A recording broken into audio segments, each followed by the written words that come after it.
You sense everything, even when words are unspoken, even when smiles abound, even when all seems ordinary. A quiet hum resonates, audible only to your ears. A subtle unease settles, uninvited, within your chest. A weighty presence, a piercing gaze, an invisible tightness grips your heart. You feel.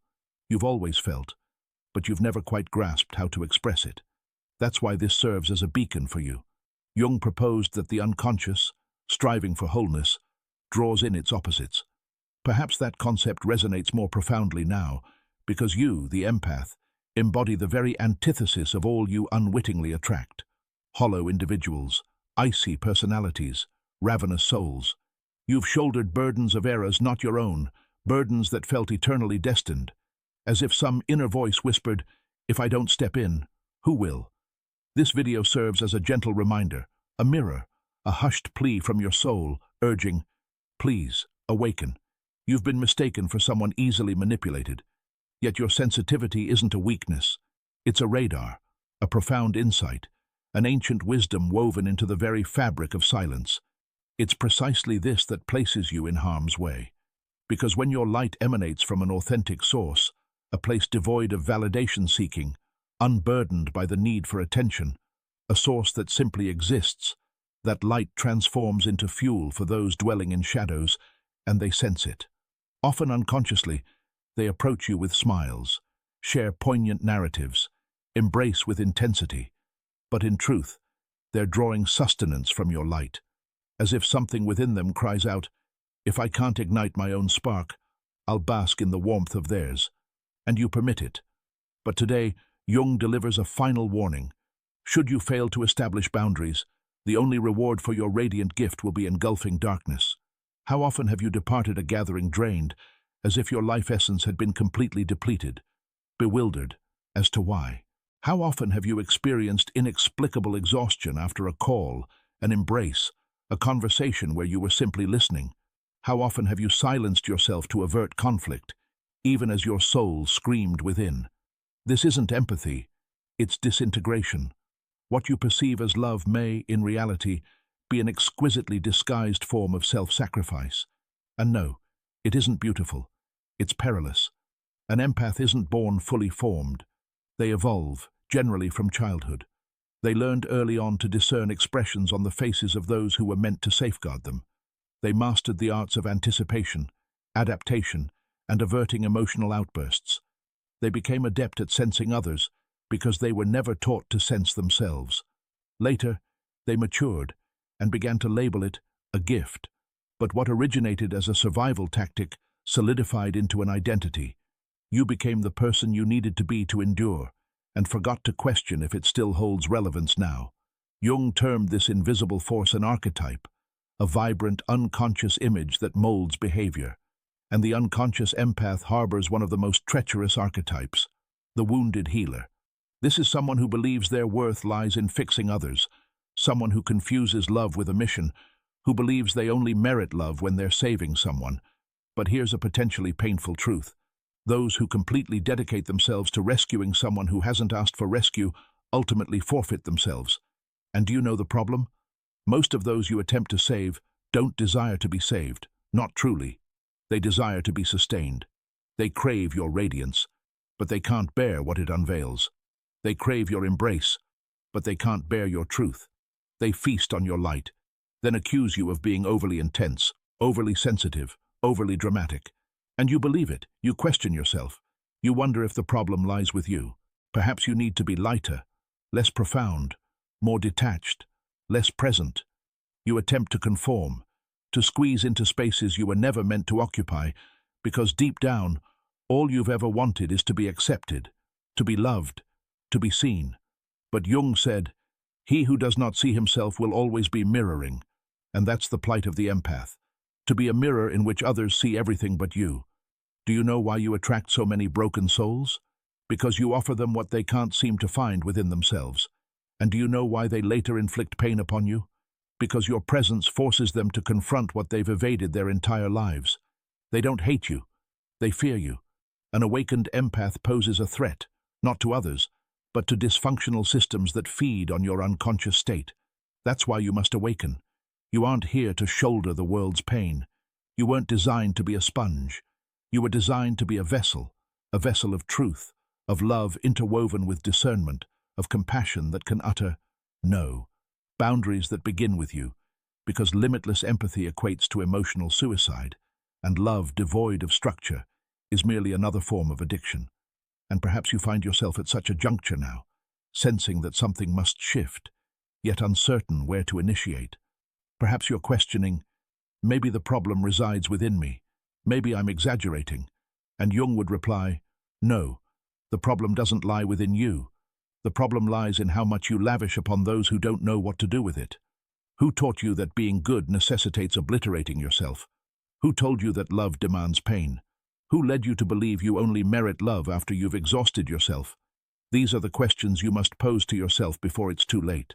Because if you don't pose these questions, life will intervene. It will make you ill. It will shatter you, not as punishment, but as a desperate cry from your soul, attempting to convey, you weren't born for this. You were born for more. You were born to be whole, and only a whole person can truly love.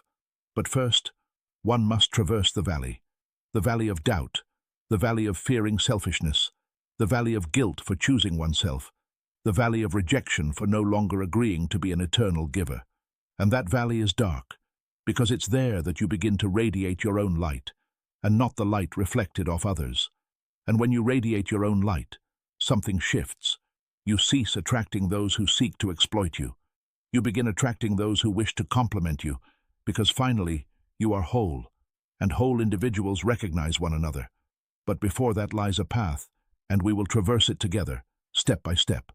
In the next part, we'll delve into one of the most hazardous relationships for an empath, the relationship with a narcissist. And no, I'm not simply referring to conceited or self-centered individuals. I'm speaking of something deeper, more symbolic, an unconscious game that ensnares thousands of sensitive souls daily, a game that commences seductively, but concludes with the devastation of the soul.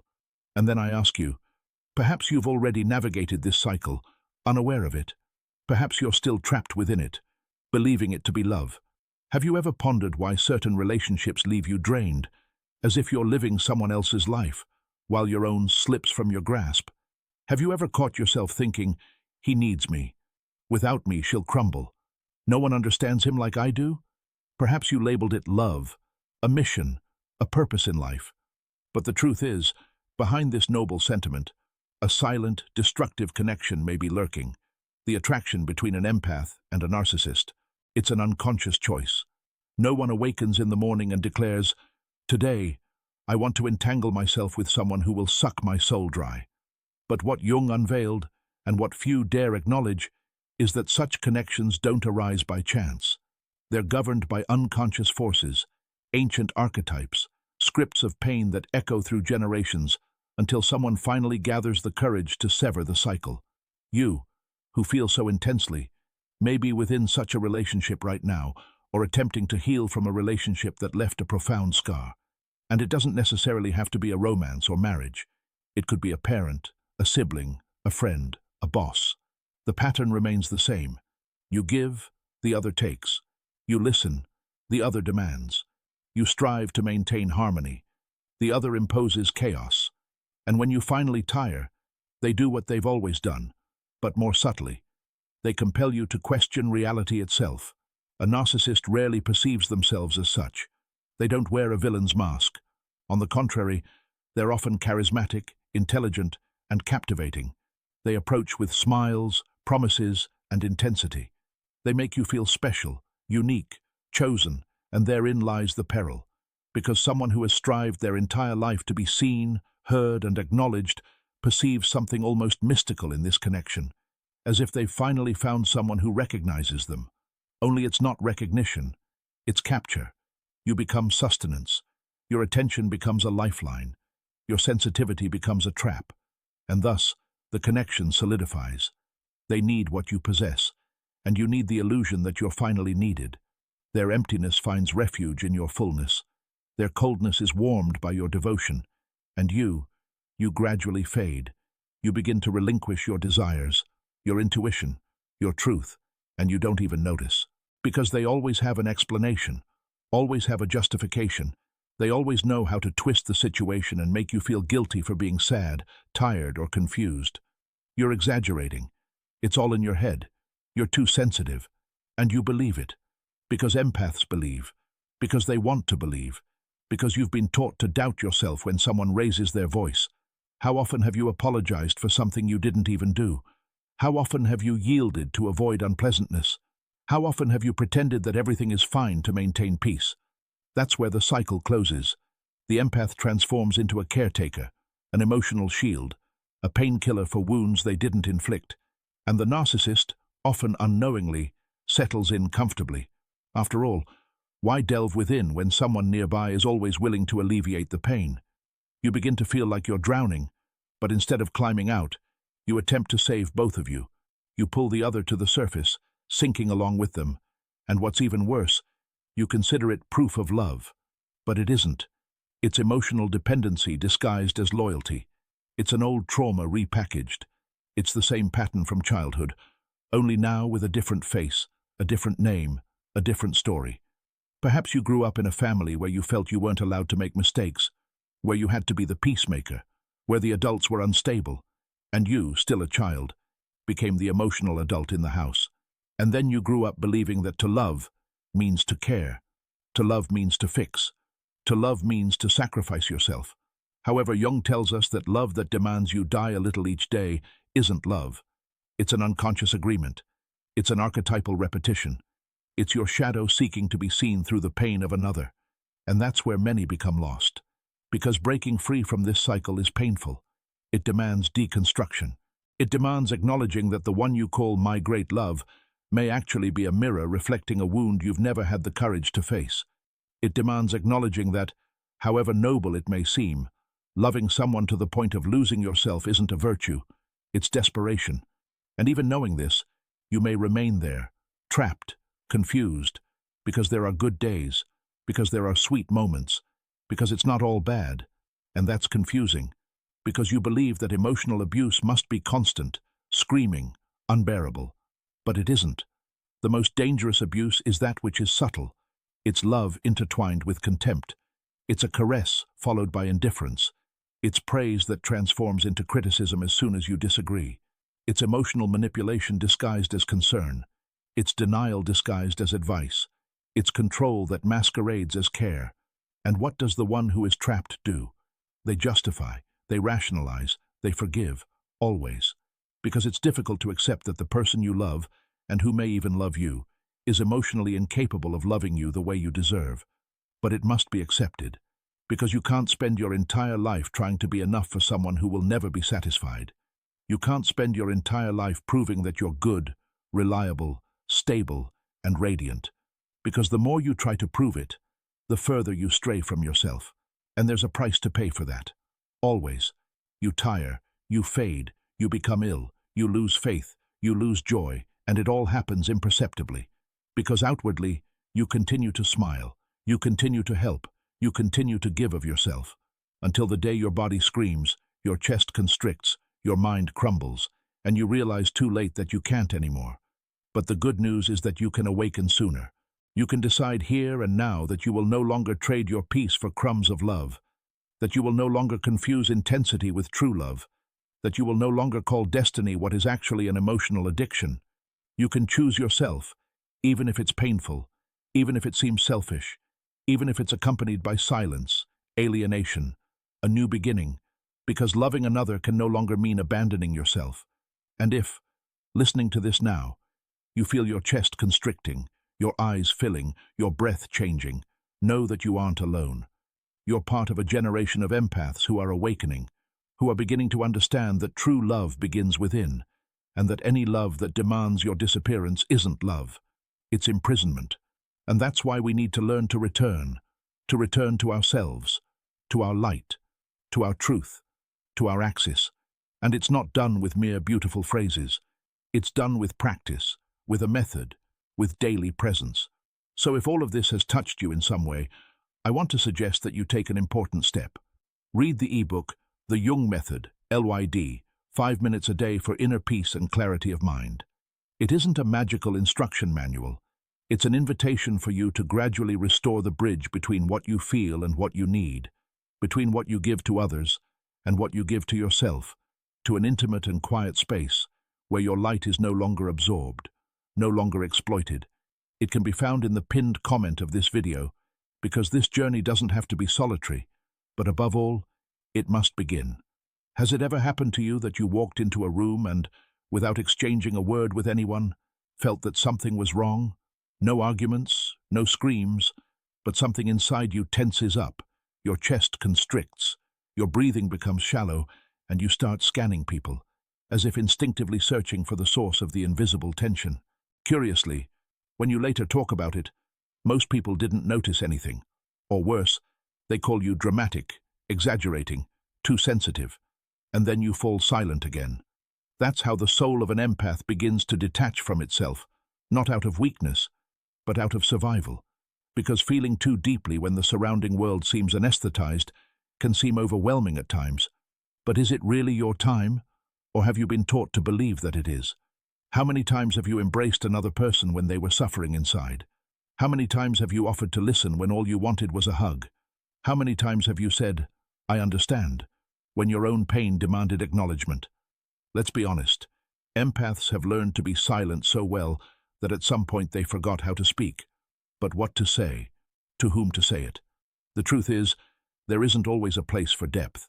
Today's relationships are superficial, and when you offer depth, many retreat, because touching another person's depth means forcing them to look in the mirror, and not everyone wants to do that. Have you ever felt that your friends no longer support you, that you are always explaining yourself, limiting yourself, editing yourself so as not to scare them with your intensity?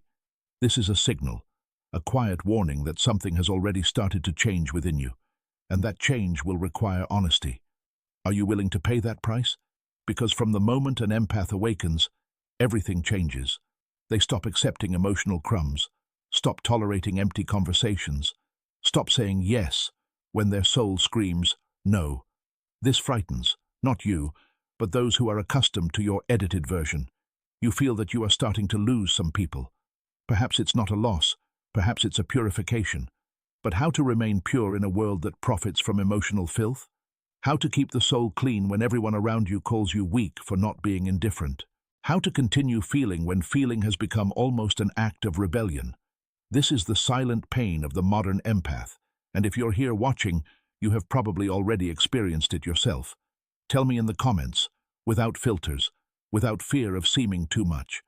Have you ever remained silent to preserve a relationship? Have you ever given up on yourself to remain a part of something? This is one of the deepest wounds of our generation, abandoning oneself in order not to be rejected by others. And you know what's most cruel? The empath almost never realizes that they're doing it, because it all starts with something imperceptible. A silence here, a yielding there, an ignored discomfort, a distrust of intuition, until one day you wake up and don't recognize yourself. How did you get to this point? The answer often lies in childhood, but not only in obvious pain, but in small gestures. The day you cried and were told it was nonsense, the time you rejoiced and someone said you were showing off, the moment you experienced something intense and were called problematic. These moments remain. They settle in the body. And over time, the empath develops such a precise emotional radar that they no longer know what belongs to them and what belongs to others. They feel before they understand. They absorb before they choose. And by doing this, they turn into something that seems beautiful on the outside, but painful on the inside, an emotional regulator for the environment. Have you ever noticed how people feel better after talking to you? Noticed how they seek you out in difficult moments, but rarely in light-hearted ones? Noticed how good you are at resolving crises, even if it costs you your peace of mind? This ability, although it seems like a blessing, is a curse when used unconsciously.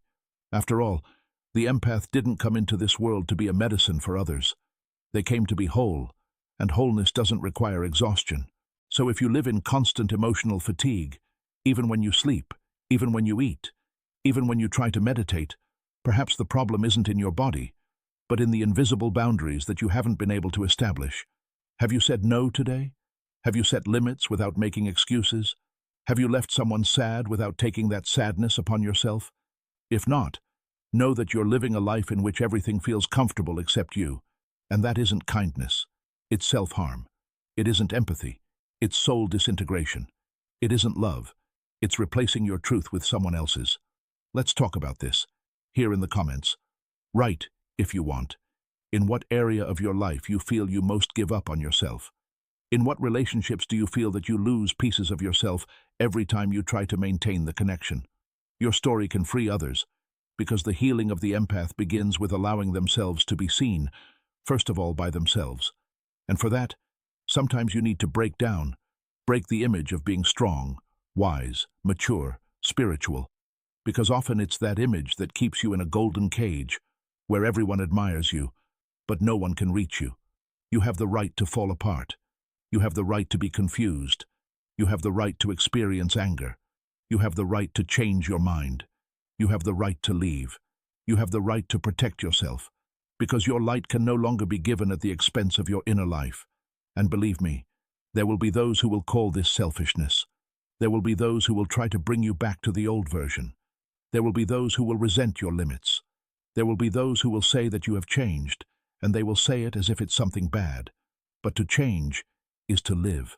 To insist on that which destroys you in the name of love isn't romanticism. It's self-destruction. And yet, the empath continues to try to save those who haven't asked, to save those who don't want to be saved, to save even those who cause them pain.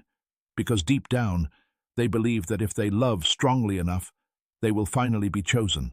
But it's long past time to choose themselves. So if you feel that you are always playing the role of healer, problem solver, the one who is always all right, even when the world is collapsing inside, stop now and ask yourself, who takes care of you when you take care of everyone?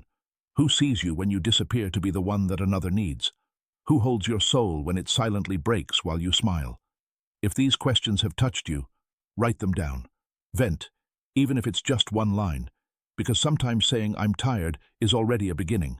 Remember, the one who doesn't awaken becomes food. The one who awakens becomes a beacon. But even a beacon needs a solid foundation so as not to collapse over time. Perhaps now is exactly the time to strengthen your foundation. Stop explaining so much. Stop making so many excuses. Just be. Who would you be if you weren't trying to please everyone all the time? Who would you be if you didn't feel guilty for protecting yourself? Who would you be if you just decided to be yourself? Have you heard of empathic burnout syndrome? Although it's still little known outside clinical circles, in recent years it has been increasingly studied, and the data is alarming. A study published by the American Psychological Association showed that more than 62% of people with high emotional sensitivity, especially empaths, have symptoms of chronic mental exhaustion, even in situations where there's no clearly expressed cause for fatigue. But there is a cause.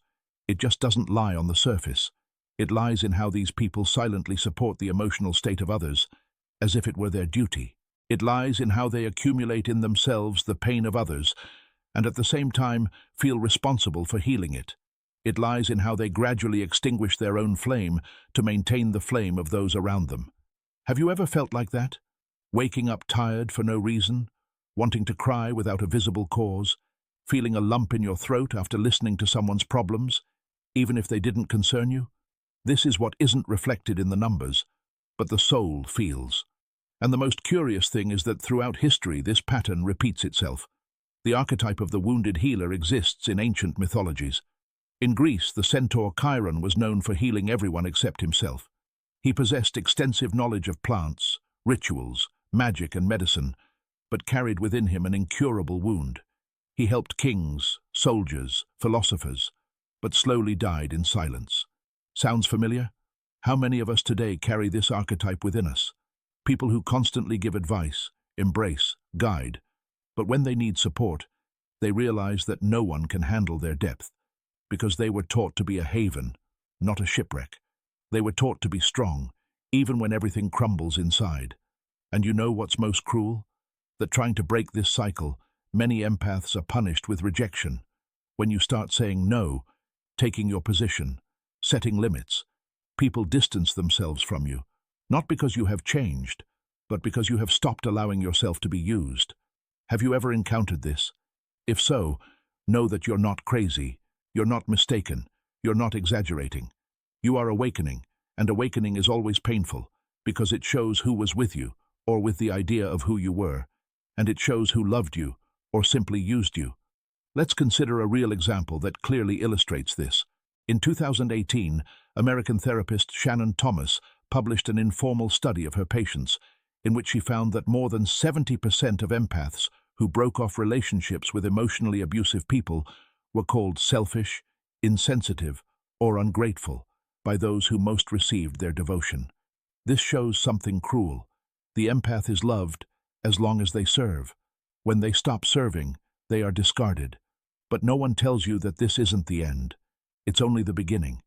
Because in that moment of rupture, when masks fall and bonds break, something new opens up, your own truth. You begin to understand that that unconditional love you gave was actually a veiled request for recognition, that constant self-denial hid a childhood trauma, a fear of being insufficient, of being abandoned, of being unnoticed, that this excessive attention came from someone who, deep down, just wanted to be heard. And here the plot changes. Here you cease to be a secondary character in the story of others and become the main character of your own journey. But this doesn't happen by magic. It's a process, and like any process, it requires time, courage, and confrontation. Confronting the discomfort when you say no to those you have always said yes to, dealing with the silence after the departure of people who you thought would be with you forever, dealing with the condemnation of those who don't understand or don't want to understand that you are changing, and above all, confronting yourself, your emotional dependencies, your distorted beliefs, your silent promises, I will never be like them, that today prevent you from protecting yourself. And at this point it's worth pausing, taking a deep breath, because at this stage of the video, you may be feeling all of this in your body. Perhaps you're reliving scenes from the past, remembering people, crying old tears that never flowed in the present. If so, just feel it. Don't run away from it. Don't anesthetize it. Truth, when it's painful, is also sacred. And if you want to share it, use the comment section as a collective diary. Say, I felt like that too, or tell your story, even if it's in 3 lines. Sometimes releasing memories in a safe place is already the first step towards healing what was never named. Have you noticed that most empaths find it difficult to accept compliments, help, to open up to care? Perhaps it's because for a long time they had to be strong, and they didn't learn to be vulnerable. But vulnerability isn't weakness. It's another side of wholeness. And here a paradox arises. The empath breaks into pieces trying to preserve the wholeness of others. Have you ever felt broken? One part taking care of the parent, another listening to the friend, a third giving up on themselves to make the partner happy, and at the end of the day you look in the mirror and don't know where you are? Perhaps it's time to come together. Jung said that the process of individuation, that is, the path to becoming who we truly are, requires confronting the shadow. But the shadow isn't just anger, hatred, or envy. Sometimes the shadow is unhealthy love, indiscriminate altruism, kindness that exceeds all limits of dignity. Yes, the empath's shadow is an excess of misdirected light, and what's most dangerous is that on the outside it still looks like a virtue. Imagine a candle that illuminates everyone, but burns alone until it turns into melted wax. How many times have you felt like that? In the Bible there's a verse that says, "Do not give dogs what is holy." In other words, not everything that is pure should be given to anyone. Your love is sacred, your presence heals, your soul is deep, but not everyone is willing to dive into it with you, and that's okay. You no longer need to shrink to fit into shallow spaces. You no longer need to lower your vibration so that someone feels comfortable. You no longer need to accept emotional crumbs for fear of being alone, because loneliness, when lived correctly, is fertile. It's in that silence that your soul whispers the truth that the noise of others has always drowned out. And here I offer you an unexpected thought. What would happen if you stopped trying to save everyone today for real?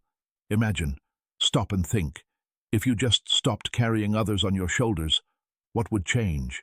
Perhaps some would fall, perhaps others would get up on their own, and perhaps, and this is most important, you would start walking on your own feet again towards what really belongs to you.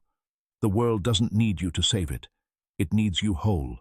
You came into this world, not to be a sponge. You came to be a mirror, but a mirror that reflects the truth, not distorts the image to please. And yes, This will require you to give up some illusions. The illusion that if you love enough, you will be loved in return.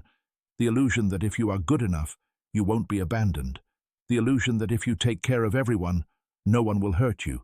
But these illusions are cages with soft walls. They seem comfortable, but in reality, they are prisons.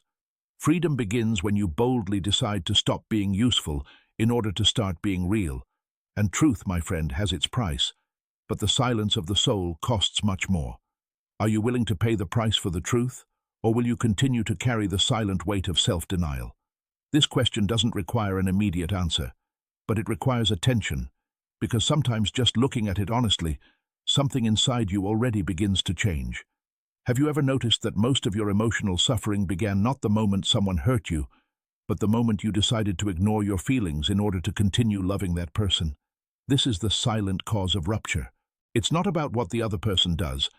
It's about what you stop doing for yourself in order to maintain the connection. It's not the scream of the other person that causes pain. It's your silence that devours you. Because sooner or later, everyone who is at a dead end reaches this moment. The moment when they must choose between loyalty to another person and loyalty to their soul.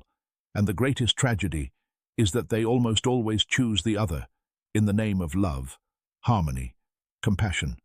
But let's speak the truth. What compassion requires your emotional death as payment? Have you already reached that limit? That weariness that doesn't go away even after sleeping? That squeezing in the chest that cannot be explained in any way? That feeling that you're surrounded by people, but deeply alone? This isn't weakness. It's accumulation. It's the grief of years during which you swallowed the truth to maintain connections that exist only because you feed them with your light. But light that isn't protected becomes bait, and the world is full of unconscious hunters. People who don't want to hurt you but hurt you. People who don't want to suck you dry, but suck you dry. People who don't want to destroy you, but destroy you. And you believing that they are not doing it with evil intentions. Stay there. Give. Yield. Give away parts of yourself in the name of a love that never returns whole. Until when will you call compassion what is actually an inherited pain disguised as a mission? Because look, all misdirected empathy has its origin, and almost always that origin is childhood. The day you cried and were ignored, the moment you were sensitive and were called weak, the time you called for help and your pain was laughed at.